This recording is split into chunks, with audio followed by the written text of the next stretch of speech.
परमात्मा को पाना बहुत आसान है, सतलोक में जाना बहुत आसान है, लेकिन काल भगवान ने जो हमारे ऊपर ये अननेसेसरी बोझ लाद रखा है, जैसे 56 प्रकार की पूजाएं, नाना प्रकार की रीति रिवाजें जिनका कोई औचित्य नहीं, हम बेमतलब अपना समय व्यर्थ करते थे। जैसे होली मनाते हैं, दिवाली मनाते हैं, अब इसमें के फंड शुरू कर दिया, बम भटकावेंगे।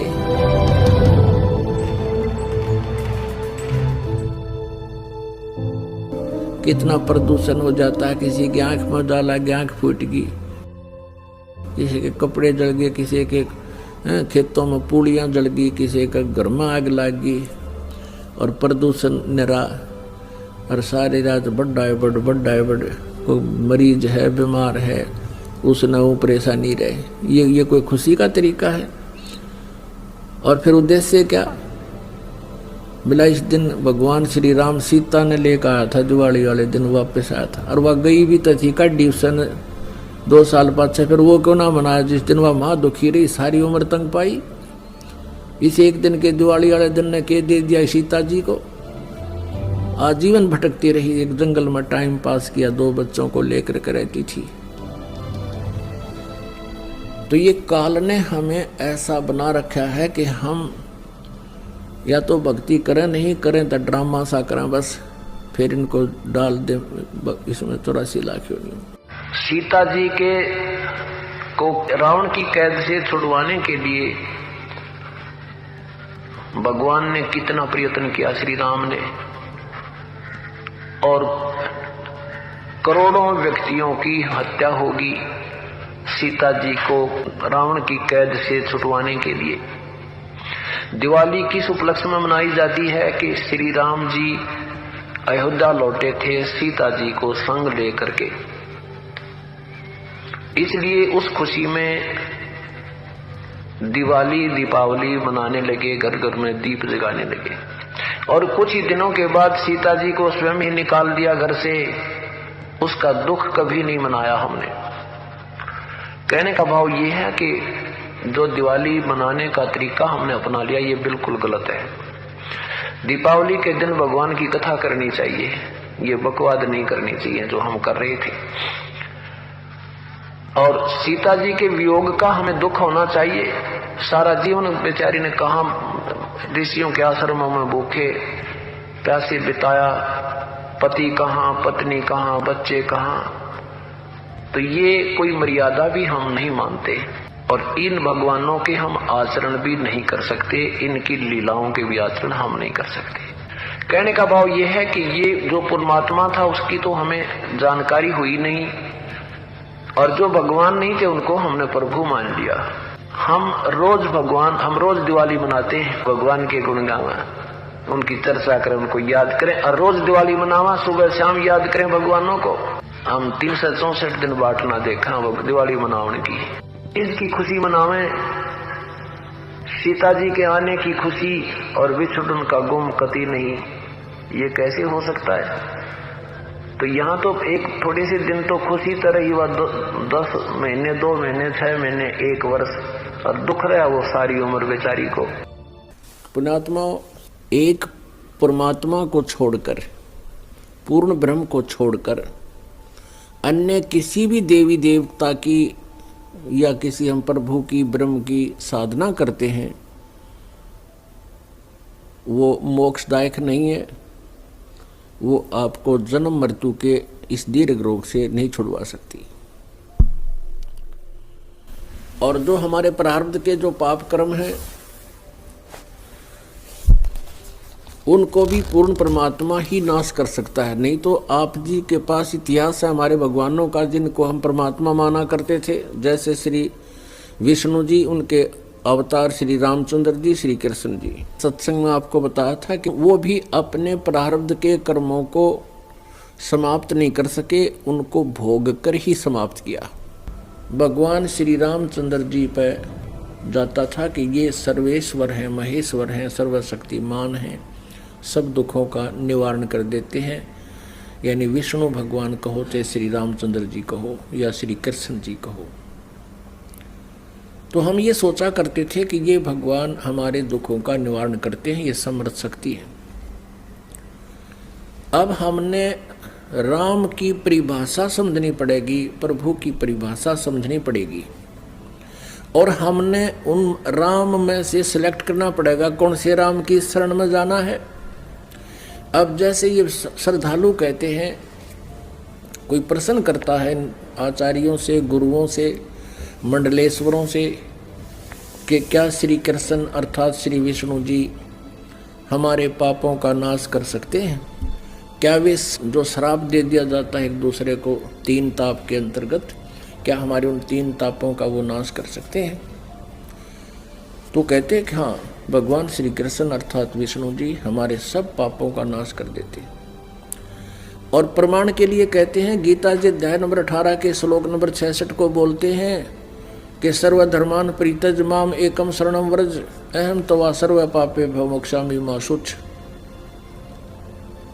पहले तो उनको ये पता नहीं कि गीता जी का ज्ञान श्री कृष्ण नहीं, श्री कृष्ण में प्रवेश करके ये ब्रह्म बोल रहा है, सरपुरुष बोलता है। और व्रज का माने आना नहीं होता, जाना होता है।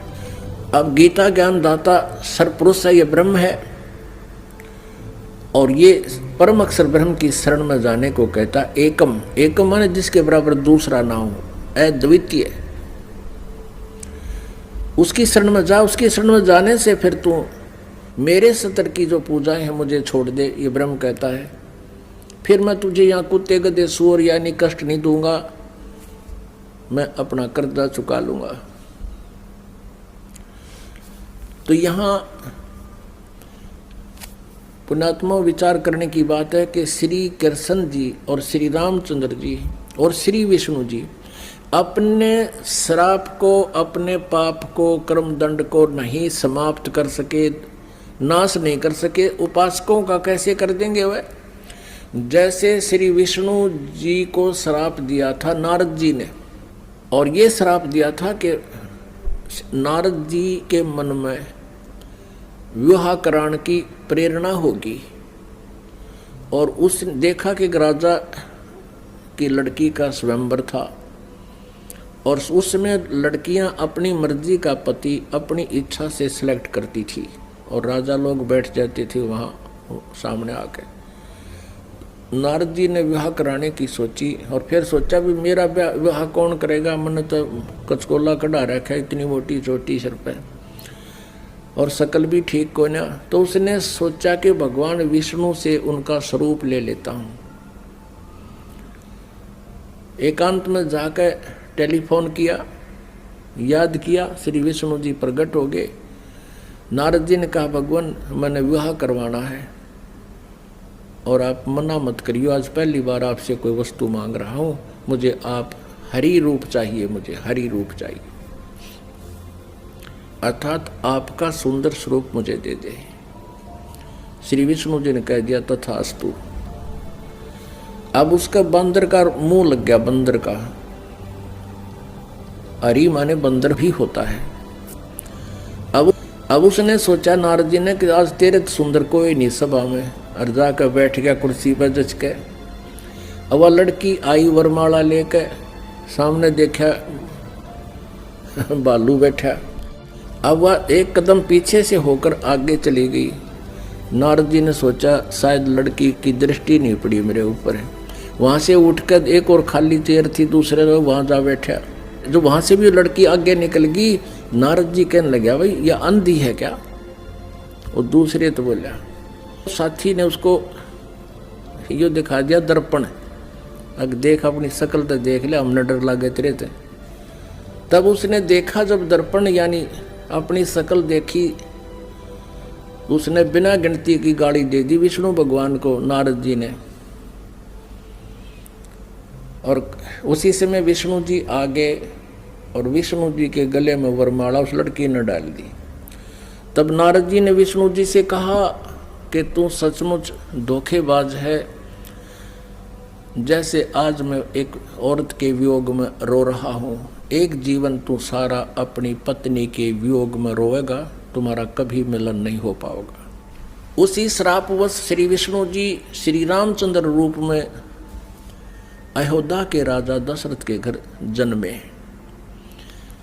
युवा होते ही विवाह हुआ, सीता जी के साथ विवाह होते ही वनवास हुआ। वनवास में तुरंत ही कुछ ही वर्षों के बाद सीता जी का अपहरण हुआ और रावण के साथ युद्ध हुआ। युद्ध के बाद घर ले आए सीता जी को और एक धोबी के व्यंग से सीता जी को घर से निकाल दिया। आजीवन श्री राम और सीता जी का मिलन नहीं हुआ। पुण्यात्माओं, भले ही श्री रामचंद्र जी अयोध्या का राज करते थे, लेकिन जिस व्यक्ति का परिवार कहीं हो, उसकी पत्नी कहीं, बच्चे कहीं और वो कहीं, वो सपने में भी सुखी नहीं हो सकता। और अंत समय में जब उसने पता चला कि मेरे पुत्र लव और कुश यहाँ पर हैं, उन्होंने भी उससे नफरत होगी और उनसे बात करना पसंद नहीं किया और सीता जी भी पृथ्वी के अंदर समा गई, उसके दर्शन तक नहीं किए। पुण्यात्माओं, वैसे तो हम देखो ये भगवान माना करते थे, हमारी आंखें बिल्कुल बंद हो चुकी थी ज्ञान वाली। सीता जी को जब युद्ध के बाद घर लाना चाहा था श्री रामचंद्र जी ने, तो ये कहा था कि मैं परीक्षा लेकर घर चलूँगा, यदि तू परीक्षा में सफल होगी तो मैं मान लूँगा तू निष्कलंक है, रावण से तेरा कोई संबंध शारीरिक नहीं हुआ, और यदि तू परीक्षा में सफल हुई तो खत्म हो जाएगी। क्या परीक्षा ली थी श्री रामचंद्र जी ने कि अग्नि में बैठा दी थी सीता जी को, आग लगा दी थी चिता बना के, और ये सोच लिया था कि यदि ये कलंकित होगी तो जड़ मरेगी टंटा कट्टे, और सही होगी निष्कलंक होगी तो जीवित रह जाएगी। तो सीता जी जली नहीं थी, परीक्षा में सफल हुई थी। उसके बाद फिर आकर के एक धोबी ने कह दिया, अपनी पत्नी ने कुटा था, वह कहता 2 दिन उस तक दुखी होकर अपने चली गई होगी मित्र प्यारी अपनी सहेली के यहाँ, और जब वो वापस आई तो उसने रात ने कुटा था और ये कह रहा था कि मैं ये दशरथ का बेटा रामचंद्र नहीं हूँ जो 12 वर्ष रावण के पास रही और फिर उसको अपने घर पे रखे बैठा है। उस समय राजा लोग एक विशेष न्यायकारी होते थे, भेष बदल कर अपनी नगरी में घुमा करते थे, कोई व्यक्ति दुखी तो नहीं है। तो रामचंद्र जी ने कान लाकर सुना तेरा जिक्र कैसे हो रहा है। उसने 2-3 बार दोहराई ये बात, इस बात पर कि मैं निंदा का पात्र बन गया हूँ सीता को घर लाकर। अगले दिन सीता को निकाल दिया कि मैं दुनिया की व्यंग नहीं सुन सकता और जाइए आप, मैं नहीं रख सकता आपको, आप रावण के पास रही हो। अब फुटे भाग हमारे इसे भगवान थे हमारे, गर्भवती पत्नी और अकेले निकाल सुबह भाग जाए यहाँ से, अरे कलेजा फटने हो जाता है। आदमी अकेला निकाल के देखो, वो तो एक औरत की जाति थी, कहाँ जंगल में जावे, और कहते हैं झाड़ झाड़ बैरी होता है स्त्री का। और ये थे हमारे भगवान, ये थे इनके करैक्टर, इनको हम कहते हैं मर्यादा पुरुषोत्तम। यह क्या मर्यादा थी भाई, एक गर्भवती पत्नी को और घर से निकाल देना, कितना मरो चाहे जीवे, ये तो कितना कट्टर स्वभाव होगा उस व्यक्ति का। अब कहने का भाव ये है पुण्यात्माओं, श्री रामचंद्र जी को जब पता चला, उसने अश्वमेघ यज्ञ करी थी, घोड़ा छोड़ दिया, लव कुश ने पकड़ दिया, रामचंद्र जी के छक्के छुड़ा दिए। सीता को पता चला तो दर्शन भी नहीं करे, उसे किसी के दर्शन करूं समागी धरती में। और श्री रामचंद्र जी ने आकर के वापस इसी दुख में सरयू नदी में जल समाधि ले ली, सरयू नदी में शरीर छोड़ दिया।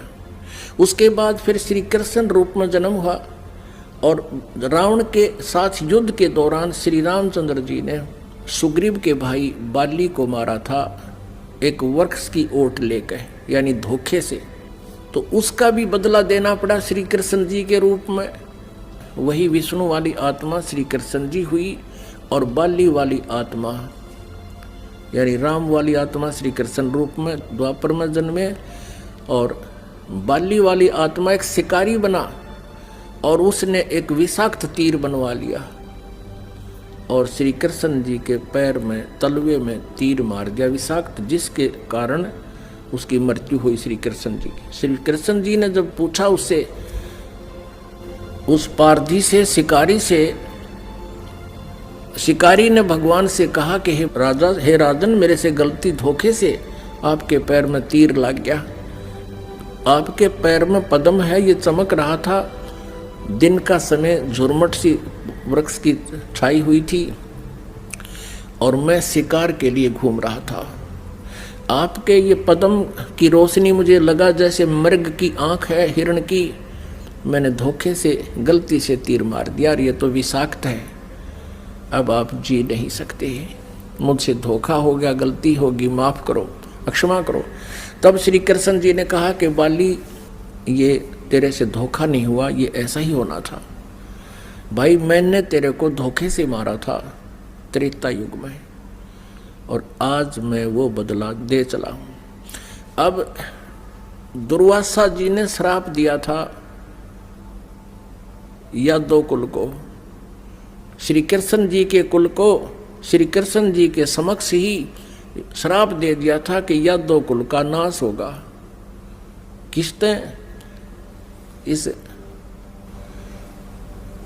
श्री कृष्ण जी का पुत्र प्रद्युम्न एक लड़की का स्वांग बनाकर, पेट पर गर्भवती लड़की का, स्त्री का स्वांग बना करके पेट पर लोहे का कड़ा बांध के, ऊपर के गुजरियां वाले, औरतों वाले कपड़े पहन के, और एक नकली पति बनाकर दुर्वासा के पास गए थे उसे मजाक करने के लिए।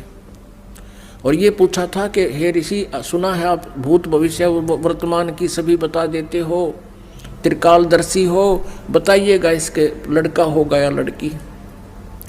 तब दुर्वासा ने ध्यान से देखा कि तो बकवाद कर रहे हैं। कह दिया था कि इससे तुम्हारा यादव कुल का नाश होगा। और दुर्वासा के श्रापवश 56 करोड़ यादव आपस में लड़कर मर गए, और श्री कृष्ण जी भी उसी कढ़ाई के तीर से मरा जो उस शिकारी ने बना रखा था लोहे से। अपने आत्मा, जब श्री कृष्ण जी, श्री रामचंद्र जी और श्री विष्णु जी तीनों रूपों में वो स्वयं हैं, वो अपने भी श्राप को यानी कर्म के दंड को नाश नहीं कर सके तो श्रद्धालु के कैसे कर देंगे। एक भक्त ने प्रश्न किया कि क्या श्री कृष्ण यानी विष्णु जी में कोई शक्ति नहीं है? जैसे श्री कृष्ण जी अर्थात विष्णु जी राजा मोरध्वज के घर गए थे, वहाँ उनके पुत्र ताम्रध्वज को आरे से चिरवा कर और उनको जीवित कर दिया था जब वो मृत्यु को प्राप्त हो गए थे।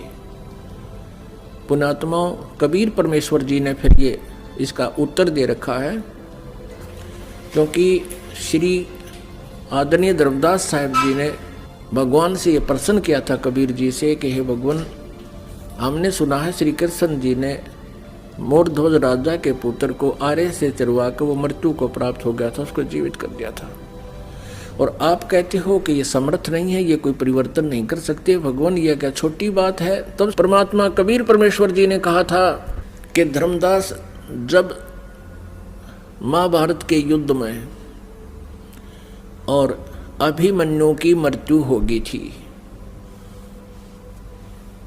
जो सुभद्रा पुत्र थे, और सुभद्रा श्री कृष्ण जी की सगी बहन थी, श्री कृष्ण जी अभिमन्यु को जीवित नहीं कर सके, वहीं पर वे विद्यमान थे। अब धर्मदास साहब ने पूछा कि हे भगवान, कारण क्या था? तब परमेश्वर कबीर जी ने कहा कि ये भगवान आपकी आयु और श्वास को घटा बढ़ा नहीं सकते। अभिमन्यु की आयु इतनी थी, उसके प्रारंभ में ये परिवर्तन नहीं कर सकते। सुभद्रा रोए थी, भगवान श्री कृष्ण रोए थे अपनी बहन के दुख में, पांचों पांडव रोए थे और उनका कुल नाश हुआ था। तो वहां थी समर्थता दिखाने का समय, वहां था, उसको जीवित कर देते। और वहां क्यों जीवित कर दिया ताम्रध्वज को? क्योंकि उसकी आयु शेष थी, उसके श्वास शेष थे। इतनी क्षमता इनमें है कि इन टूटे फूटे शरीर को ये ठीक कर सकते हैं, लेकिन श्वास नहीं बढ़ा सकते, कर्म दंड को ये समाप्त नहीं कर सकते। तो परमात्मा ने कहा, तुम कौन राम का जब ते जापम, तात कटे न ये तीनों तापम। तुम किस राम का भजन करते हो जिस कारण से आपकी साधना से, आपके द्वारा बताए गए इस मंत्रों से आपके अनुयायियों को लाभ नहीं हो रहा। आप उन भगवानों की भक्ति कर रहे हो जो आपकी किस्मत में लिखे हुए उन पापों का वो नाश नहीं कर सकते। और वेद बताते हैं परमात्मा घोर पाप भी नाश कर दे। तो इससे सिद्ध है आपको वो परमात्मा मिला नहीं है जिसकी तरफ वेद संकेत करते हैं। इति सिद्ध। वो परमात्मा कौन है? यजुर्वेद अध्याय नंबर 5 के और श्लोक नंबर 32 में कहा है, उसी कसी माने वो पूर्ण शांतिदायक है। गीता अध्याय नंबर 18 के श्लोक नंबर 62 में गीता ज्ञानदाता कहता है कि अर्जुन तू सर्वभाव से उस परमेश्वर की शरण में जा, उसकी कृपा से तू परम शांति को और सनातन परम धाम को यानी शाश्वत स्थान को, अविनाशी स्थान को, सत्यलोक को प्राप्त होगा, परम शांति को प्राप्त होगा। अब वेद क्या बताते हैं? यजुर्वेद अध्याय नंबर 5 श्लोक नंबर 32 में कहा है, उसी कसी यानी जो पूर्ण शांतिदायक है। कबीर असी, वो कबीर है, वो कबीर परमात्मा है। वेदों में उसको कबीर देव कहते हैं, हम उसको कबीर साहब कहते हैं, और कुरान शरीफ में उसको अल्लाहु अकबर कहा है। वो कबीर असी, बमभारी असी, वो कबीर परमात्मा है जो बमभारी माने बंधनों का, अरी माने शत्रु, जो बंधनों का शत्रु है। अंगारी असी, जो पाप नाशक है, पापों का शत्रु। अग माने पाप, अरी माने शत्रु, जो पापों का शत्रु है, जो पाप नाशक है। और बमभारी जो कर्म बंधनों, जो हमारे, क्योंकि हम संस्कार से यहाँ फंसे हैं, हमारे संस्कार यहाँ पर हैं, तभी हम उन संस्कारों से जन्म मृत्यु में लगे हुए हैं। कभी किसी से हमारा संयोग है, किसी के हम पुत्र बन गए, किसी की पुत्री बन गए, किसी के पति बने, किसी की पत्नी बने। तो ये संस्कार हमारे जो हैं, इनके कारण हम बंद में हैं, और ये काल की बंद है, कैद है, बंदी ग्रह है। तो फिर परमात्मा खुद बताते हैं कि बंदी छोड़ हमारा नामम, अदर अमर है अस्थिर ठामम। अमर करूं सतलोक पठाऊं, ताते बंदी छोड़ कहाऊं। अमर करूं, तुम्हें यह सदा के लिए सुखी कर दूंगा, जन्म मृत्यु से रहित कर दूंगा, तुम्हारे सब पापों का नाश करूंगा, सब संस्कार और बंधन यहां से समाप्त कर दूंगा, इसलिए मैं बंदी छोड़ कहलाता हूं। अनंत कोट ब्रह्मांड में बंदी छोड़ कहाँ आए, सो तो एक कबीर हैं जो जननी जने नमाए। आदरणीय गरीबदास साहिब जी गांव छुड़ानी जिला झज्जर वाले हरियाणा वाले को परमात्मा मिले थे। 10 वर्ष की आयु थी तब उनकी। किसान के घर जन्म था, जाट जाति में खेतों में अपना पशु चरा रहे थे, गव्वें चरा रहे थे। वहां परमात्मा आए सतलोक से, जैसा उनके नियम में है, अच्छी आत्माओं को मिलते हैं, उनको अपने ज्ञान से परिचित कराते हैं, सतलोक ले जाते हैं। तब उनको सचमुच वो एकदम दृश्य सारे सत्य महसूस हुए, और परमात्मा ने उनके अंतःकरण में वो यथार्थ ज्ञान योग उनका खोल के और वो फीड कर दिया था, यथार्थ ज्ञान उनके अंदर भर दिया था। परमात्मा के ज्ञान से, परमात्मा के से प्राप्त दिव्य दृष्टि से गरीबदास साहिब जी ने फिर बताया,